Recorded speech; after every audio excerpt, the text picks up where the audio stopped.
Iran ta sake kai hari sansanin sojin ƙasar Amurka a Bahrain.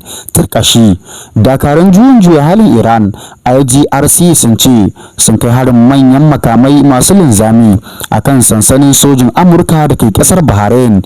IRGC ta ce ta kai harin ne a matsayin martani ga wasu rahotanni da ba a tabbatar da su ba na cewa Amurka ta kai hari a wata cibiyar tace ruwan sha a wani tsibiri da ke mashigar Hormuz a matsayin martani ga harin da Amurka ta kai daga sansanin Jubair a kan tashar Qassim. Wannan sansanin na Amurka ya fuskanci mummunan hari daga rundunar IGRC a cewar wata sanarwa da IGRC ta fitar ta hanyar kafar yada labaran Fasna mai alaka da IGRC.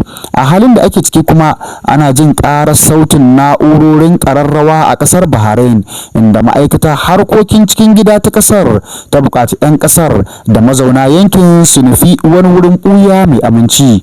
A cikin 'yan mintoci da suka gabata ne ma'aikatar cikin gidan Bahrain ta wallafa a shafinta na X cewa an samu tashin gobara da konewar wasu gine-gine a Manama, babban birnin Bahrain, inda ta ce jami'an kashe gobara na kokarin kashe wutar. Haka zalika za ku cewa Donald Trump na Amurka ya ce kasarsa na yin kokari a yakin Iran, yayin da yake zantawa da manema labarai a Florida. Ya ce a cikin kwana uku Amurka ta nutsar da jiragen ruwan Iran kimanin 42 a cikin teku. Shugaba Trump ya ce zai kaiwa iyalan sojojin kasar da suka mutu a yakin Iran din ziyarar ta'aziyya.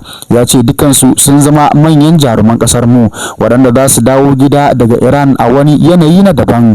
Ya ci gaba da cewa Amurka za ta yi duk mai yiwuwa domin ganin mutuwar sojojinta ya taƙaita. Iran ta kai wa wani jirgin dakon mai hari a mashigar Hormuz. Turkashi rundunar dakarun juyin juya halin Iran IRGC ta ce ta kai hari kan wani jirgin dakon mai na wata kasar yankin Gulf da ya ratsa ta mashigar Hormuz.